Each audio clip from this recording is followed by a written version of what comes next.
Just another day in paradise. A tropical downpour in a working-class neighborhood on the outskirts of Hanoi.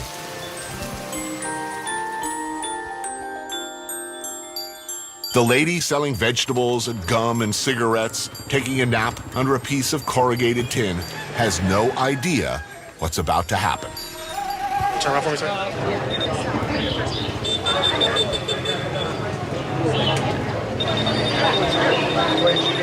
One, two, get down.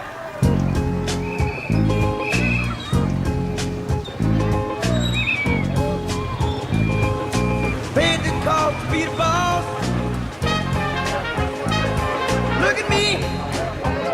You know what to see. See a bad mother.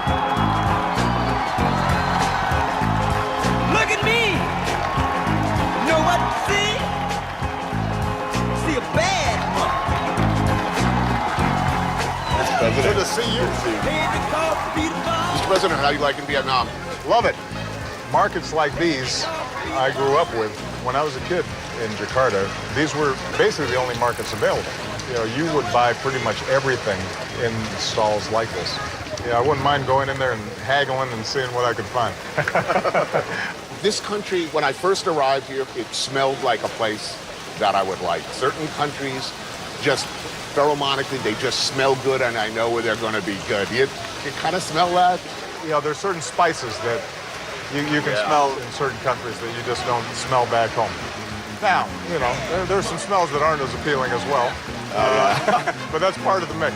It is indeed. Yeah. Head for the turnaround. How you doing, guys? How are you? Head for the turnaround.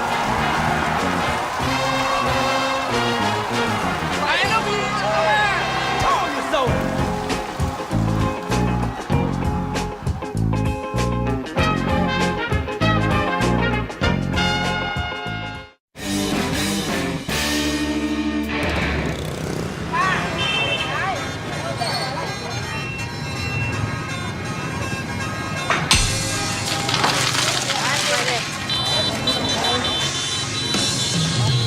There's something magical about the smell.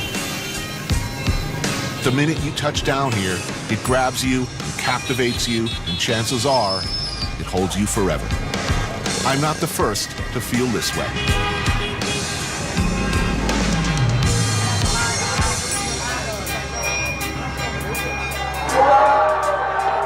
There is no better place to entertain the leader of the free world, in my opinion, than one of these classic, funky, family-run noodle shops you find all over Hanoi.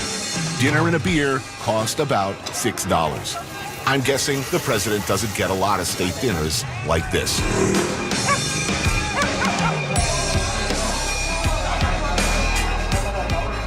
How often do you get to sneak out for a beer? Very rarely. First of all, I don't get to sneak out, period. But once in a while, I'll take Michelle out on a date night. The problem is, part of enjoying a restaurant is sitting with other patrons and enjoying the atmosphere. And too often, we end up getting shunted into one of those private rooms at the back. Well, I'm glad I could help, and to many more cold beers. Absolutely. Mr. President.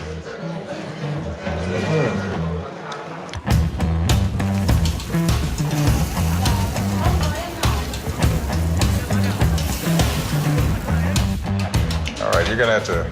I will walk you through You're it. gonna have to walk me through this. We're about to eat bun cha. And it is about as typical and uniquely a Hanoi dish as there is. These beautiful little pork patties, some grilled pork belly. Bun cha is served in a broth of vinegar, sugar, and the ubiquitous duoc mam, or Vietnamese fermented fish sauce. Chilies to taste. I mean, if you have an important state function after, you might not want to You go know too what? heavy. I'm not going with this thing. You know, we're gonna do what's appropriate. Vinegar. All right. And then you just hack off noodles. You just drop them in your bowl. Yeah, it's not too elegant, but I'm managing. And you dip and stir and get ready for the awesomeness. I'm ready. Now, is it appropriate to just pop one of these whole suckers in your mouth, or do you think that you should be a little more... Well, slurping is totally acceptable in this part of the world. It takes some skills, by the way, to handle these sticky cold noodles. But whatever your opinion of the man, the president has those skills. I gotta say.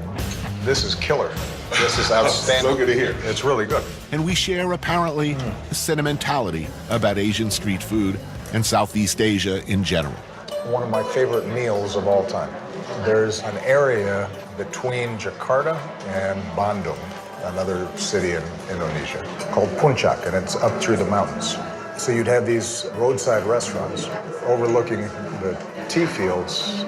There'd be a river running through the restaurant itself, and there'd be these fish, these carp that would be running through, and you'd pick the fish, they'd grab it for you and fry it up, and the skin would be real crispy, and they just serve it with better rice. And it was the simplest meal possible, and nothing tasted so good.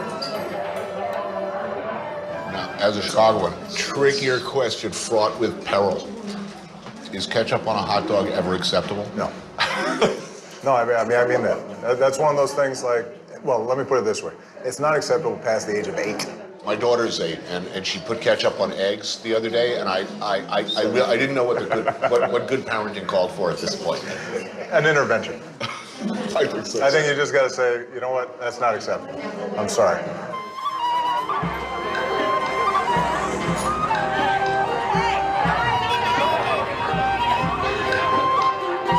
We're at a point where we seem to be turning inwards. I mean, we're actually talking about building a wall around our country. And yet you have been reaching out to people who don't necessarily agree with this. Gaza, Iran, Cuba. I mean, I just wish that more Americans had passports. The extent to which you can see how other people live seems useful at worst and incredibly pleasurable and interesting at best. It confirms the basic truth that people everywhere are pretty much the same.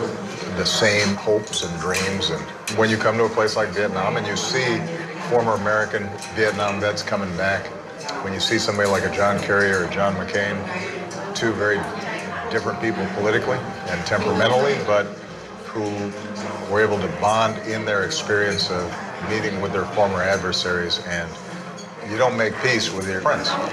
You make peace with your enemies.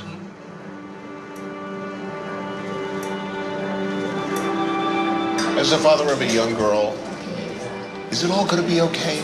It's all going to work out. My daughter will be able to come here in 5 years, 10 years. She'll be able to have a bowl of bun cha, and the world will be a better place. Yeah, I mean, I think progress is not a straight line.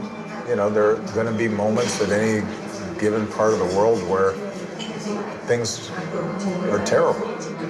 But having said all that, I think things are going to work out. Thank you so much. Cheers. Cheers.